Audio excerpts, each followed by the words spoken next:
வணக்கம். ஆகாஷ்வாணி புதுச்சேரி செய்தி அறிக்கை வாசிப்பவர் கிருஷ்ணமூர்த்தி ராமசுப்பிரமணியன். குடியரசுத் தலைவர் திருமதி திரௌபதி முர்மு 4 நாள் அரசுமுறை பயணமாக நாளை முதல் மகாராஷ்டிரா, ஜார்க்கண்ட், ராஜஸ்தான் மாநிலங்களுக்கு பயணம் மேற்கொள்கிறார். நாளை மும்பையில் உள்ள லோக் பவனில் பாதுகாப்பான மற்றும் ஆரோக்கியமான பாரதம் குறித்த பிரச்சாரத்தை தொடக்கி வைக்கிறார். நாளை மறுநாள் புல்தானாவின் ஷிகாவுனில் மத்திய ஆயுஷ் அமைச்சகத்தால் ஏற்பாடு செய்யப்பட்டுள்ள தேசிய ஆரோக்கிய கண்காட்சி 2026 பங்கேற்க உள்ளார். வரும் வியாழக்கிழமை அன்று ஜார்க்கண்ட் மாநிலம் ஜம்ஷெத்பூரில் உள்ள ஸ்ரீ ஜெகநாத் ஆன்மீக மற்றும் கலாச்சார தொண்டு மைய அறக்கட்டளையால் ஏற்பாடு செய்யப்பட்டுள்ள பூமி பூஜை விழாவில் திருமதி திரௌபதி முர்மு கலந்து கொள்கிறார். தொடர்ந்து ஜம்ஷெத்பூரில் உள்ள மணிப்பால் டாடா மருத்துவக் கல்லூரிக்கு சென்று மாணவர்களுடன் கலந்துரையாட உள்ளார். மத்திய கல்வித்துறை அமைச்சர் திரு தர்மேந்திர பிரதான் இன்று புதுடெல்லியில் பாரதி ஏர்டெல் மற்றும் CK12 அறக்கட்டளையுடன் இணைந்து செயற்கை நுண்ணறிவால் இயக்கப்படும் 2.0 என்னும் ஆசிரியர் செயலியை அறிமுகப்படுத்தினார்.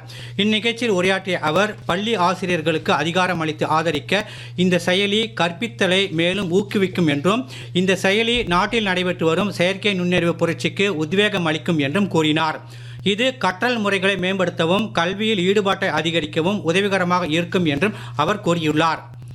வழக்கறிஞர் பயிற்சி பெறுவதற்கும் மாநில பார் கவுன்சில் உறுப்பினர் ஆவதற்கும் NRIக்கள் இந்தியாவில் உள்ளவர்களுக்கு இணையாக நடத்தப்பட வேண்டும் என்று கோரி வெளிநாட்டு வாழ் இந்திய பிரஜை ஒருவர் தாக்கல் செய்த மனுவை உச்சநீதிமன்றம் இன்று தள்ளுபடி செய்தது.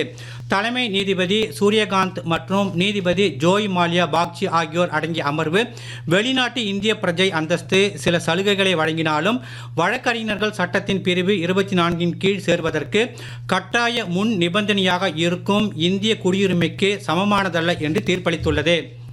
சிறந்த காற்றின் தரத்தை உறுதி செய்வதற்காக நிலக்கரி சார்ந்த அனைத்து தொழிற்சாலைகளையும் டெல்லி NCRக்கு வெளியே மாற்றுவதற்கான திட்டம் குறித்து உச்சநீதிமன்றம் இன்று மத்திய அமைச்சகங்களின் பதில்களை கோரியுள்ளது.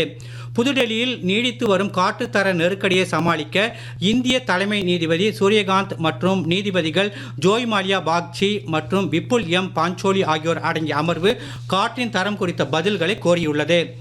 கூட்டுறவு பால் ஒன்றியங்களுக்கு 1 கோடி ரூபாய்க்கும் அதிகமான தொகையில் பால் விநியோகம் செய்யும் மகளிரின் பட்டியலை கூட்டுறவுத்துறையின் இணையதளத்தில் பதிவேற்றம் செய்ய மத்திய உள்துறை அமைச்சர் திரு அமித்ஷா வலியுறுத்தியுள்ளார். புதுடெல்லியில் பாரத் டாக்ஸி ஓட்டுநர்களிடையே இன்று உரையாற்றிய அவர், ஆண்டொன்றுக்கு 1 கோடி ரூபாய்க்கு மேல் வருமானம் ஈட்டும் கால்நடை வளர்க்கும் பெண் விவசாயிகளின் புகைப்படங்கள் வலைத்தளத்தில் பதிவேற்றம் செய்யப்பட வேண்டும் என்று வலியுறுத்தினார். பாரத் டாக்ஸி திட்டம் ஓட்டுநர்களுக்கு ஆளுமை வழங்குவதோடு அவர்களின் பணிக்கான உரிமம் உறுதி செய்யப்படுவதாகவும் அவர் கூறினார். ஓட்டுநர்களின் நலனையும் பயணிகளின் பாதுகாப்பையும் ஒரு சேர உறுதி செய்யும் வகையில் பாரத் டாக்ஸி செயல்படுவதாக திரு அமித்ஷா கூறியுள்ளார். இந்தியா, ஜப்பான் நாடுகளுக்கிடையேயான ராணுவ கூட்டு பயிற்சி உத்தராகண்ட் மாநிலம் சௌபாத்தியாவில் நாளை தொடங்கி அடுத்த மாதம் 9ஆம் தேதி வரை நடைபெற உள்ளது. இந்த ராணுவ கூட்டு பயிற்சிக்கு தர்ம கார்டியன் என்று பெயர் சூட்டப்பட்டுள்ளதாக இந்திய ராணுவம் சமூக ஊடக பதிவில் குறிப்பிட்டுள்ளது. தீவிரவாதத்திற்கு எதிராக ஒருங்கிணைந்து செயல்படும் நோக்கில் இந்த ராணுவ பயிற்சி மேற்கொள்ளப்படும் என்றும், இரு நாடுகளுக்கிடையேயான ராணுவ ஒத்துழைப்பை அதிகரிக்க இந்த கூட்டு பயிற்சி வழிவகை செய்யும் என்றும் இந்திய ராணுவம் தெரிவித்துள்ளது.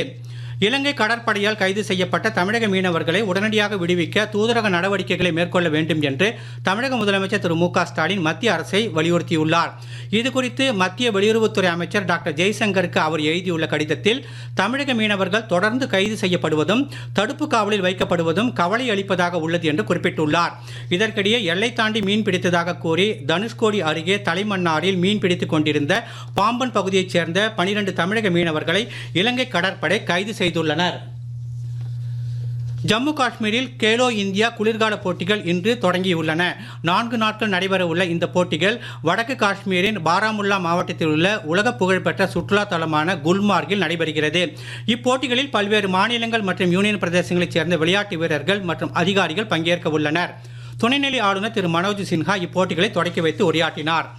ICC ஆடவர் T20 உலகக்கோப்பை கிரிக்கெட் போட்டித் தொடரில் மும்பையில் தற்போது நடைபெற்று வரும் மேற்கிந்திய தீவுகள் ஜிம்பாப்வே அணிகளுக்கு இடையேயான போட்டியில் முதலில் ஆடும் மேற்கிந்திய தீவுகள் அணி சற்று முன் வரை 15.3 ஓவரில் 3 விக்கெட் இழப்பிற்கு 167 ரன் எடுத்துள்ளது.